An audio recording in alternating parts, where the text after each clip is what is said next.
Hey guys, so today we're at Japan Monkey Park, which is in Inuyama in Aichiken, central Japan. That's an island out there in the middle of the water, and the monkeys on that island can wander free. The people over there are not allowed to touch them or feed them, so when you see the monkeys close to the people like that, they're only just because that's where they want to be. They don't have to be near the people. They can go climb up a tree or go to another part of the island where the people are not allowed.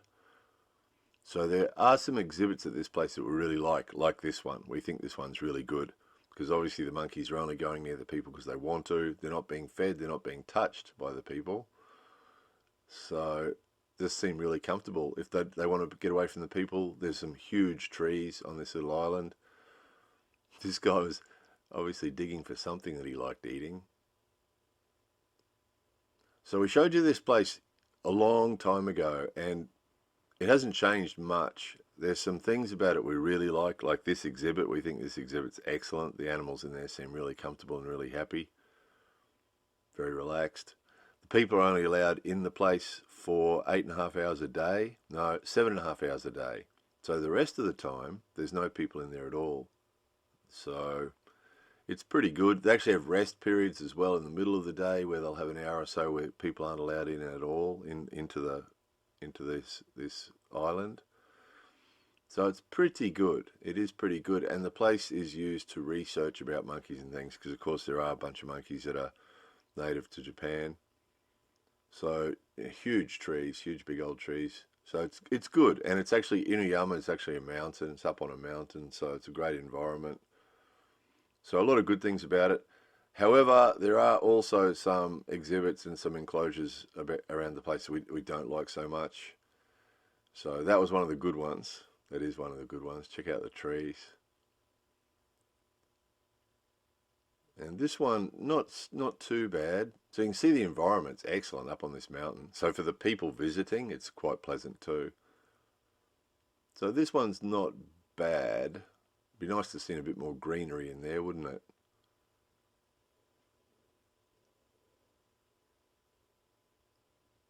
So not quite as good, we don't think, but obviously well fed. This is in the morning. They'd already been fed, all quite happy. But yeah, we have mixed feelings about seeing this sort of scene. It's like, it's nice to see the monkeys. It's great for the kids to see the monkeys, but it'd be nice to see a bit more greenery in there, perhaps a bigger space. Be probably fair to argue too, it'd be nice to see those guys just wandering wild. Those of you who didn't see our snow monkey video we made a while ago, the snow monkeys in Nagano, up in the Alps of Japan, just wild monkeys that come down and swim in the onsen. That's probably the nicest environment we've seen monkeys living in, which is their own native environment. Oh, and then there's, yeah, so see these enclosures. Some of these weren't too bad. They had these outside enclosures, and then they had sort of rooms they could go into if they wanted to get out of the weather. But obviously that's not an ideal sort of environment for a monkey to be in.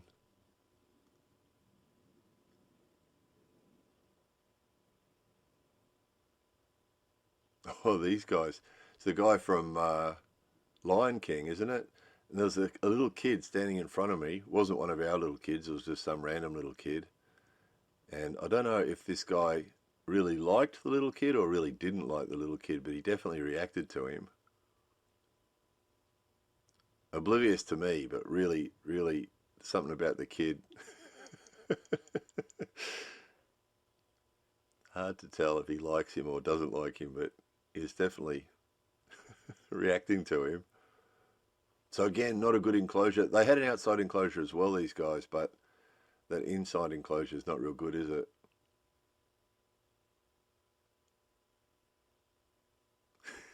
it? Interesting reaction, isn't it?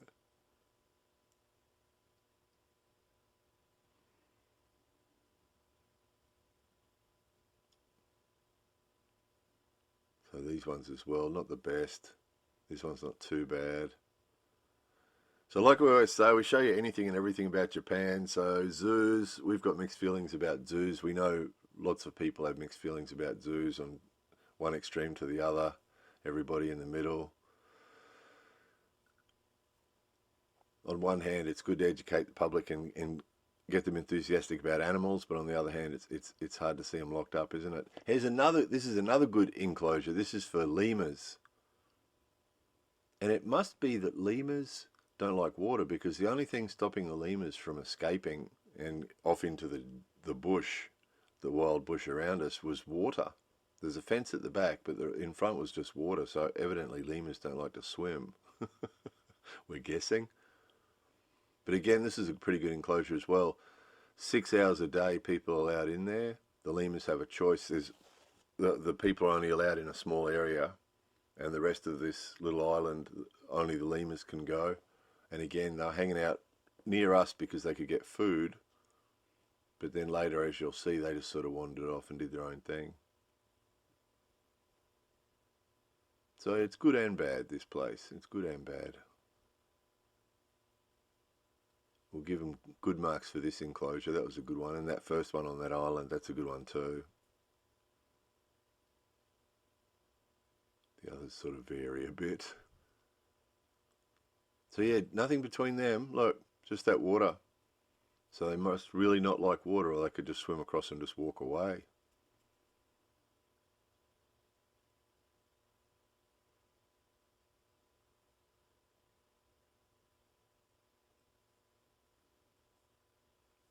So we're showing you this place fairly comprehensively so you can decide for yourself if you want to go there, if you're visiting Nagoya or Aichi and you want to visit.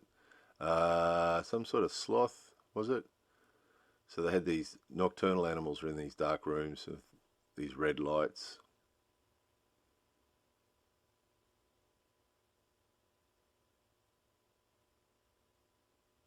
So if we show you this, you can decide for yourself. This wasn't too bad. I was thinking it was sort of like a big cave. This gorilla was in there with his blankets and his straw. He looked pretty happy, pretty comfortable. So it's sort of like a big cave, big clean cave, and then he had an outside area that was full of trees and things. So it was pretty good as well. So that was a pretty good one. The blankets are a nice touch, aren't they?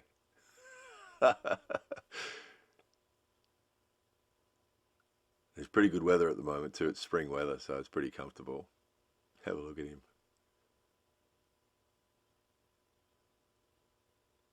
So pretty good. It's pretty good if you think of it like a cave. And here's the outside part. Well, it's his neighbours. It's his neighbour's outside area. But the gorilla's outside area was the same.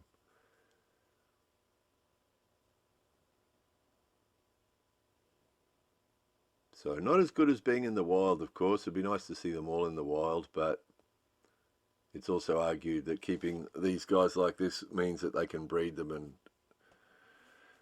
repopulate and things. I don't know. I don't know where we stand on all that. It's what exists. That's the thinking with these videos, is it's just showing you what is. We didn't make this zoo, we're just showing you the zoo. Some people don't sort of get that when we make videos like this. They thumb down the video. It's not going to change reality, you know. If we show you something that exists, thumbing down the video doesn't make it cease to exist. It just still exists. Oh, this exists. Funny food wagons in Japan inevitably make good food. Invariably make good food. Nikumaki there, which is rice with meat around it, all sorts of yummy things. But they're always really slow. They don't have anything prepared there ready to go.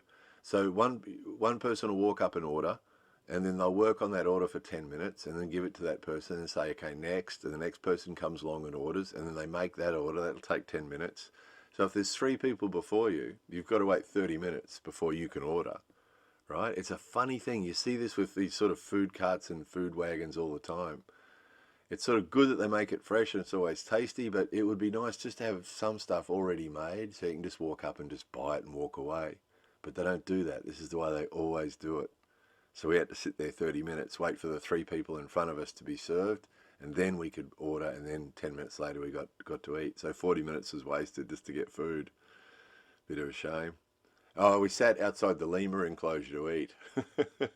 So just watching the lemurs walk around in the grass. They must really not like water, hey? Otherwise they'd just swim, it's not far, is it? Swim across there and walk away, but evidently they don't. So at least if we show you all this, you can decide for yourself if you want to go there. It's north of Nagoya. You can get there by train or bus.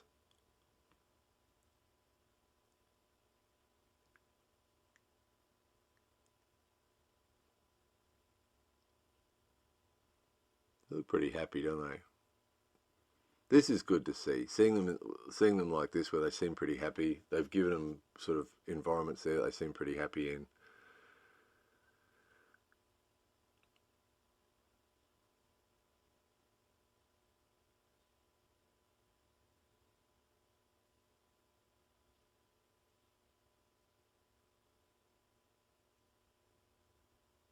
Cool, aren't they? How's the tails?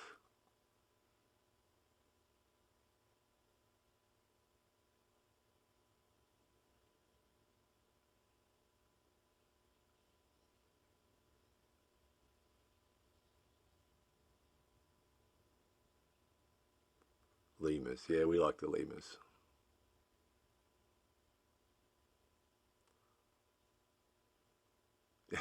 Check this guy out. So those hoses you see, that material you see used for hammocks and things, it's fire hoses. So looks like lots and lots and lots of fire hoses get used to make those hammocks that the gorillas had and all sorts of stuff. So they're right into using the fire hoses for all these things. Makes sense, doesn't it? Because they're strong.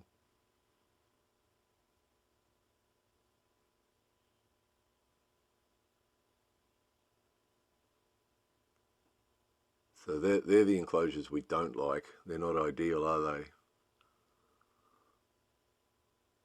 But again, thumbing down this video won't change it. We're just showing you what exists. Oh, this is interesting. These ones were from South Africa.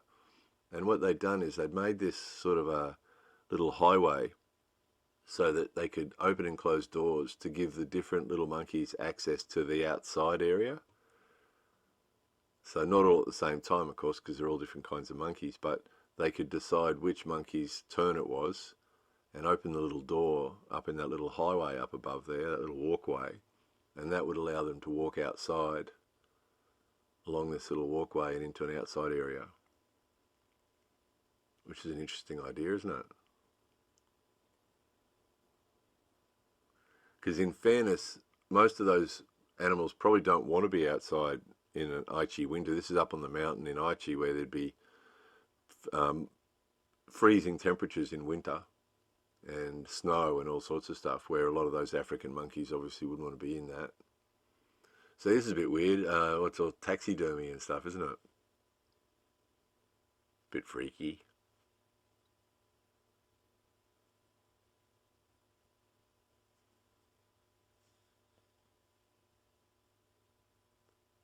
Yeah, a bit much, isn't it?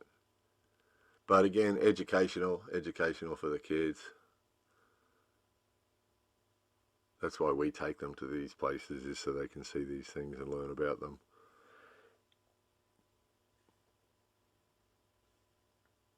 Oh yeah, another not so good enclosure. Don't know why they have them so barren. Maybe it's easier to keep them clean or something. Don't know, but some of these really barren ones are sort of hard to look at, aren't they? It's open top, that one, so they've got fresh air. So here's the climbing thing. So some of them can travel from enclosure to enclosure via this sort of bridgeway. So underneath it, they have these warnings. I'll get to in a minute. Yeah, so those guys can travel, apparently, different parts of the park. But the pathway that we walk on goes underneath that bridge. So down here they have a warning, look out for poo on your head. Look out for poo falling on your head, and look out that you don't step in it. Classic. So anyway, there it is. Thumbing down the video won't make it go away. I'm just showing you what exists. That's what exists. Japan Monkey Park. More videos coming soon.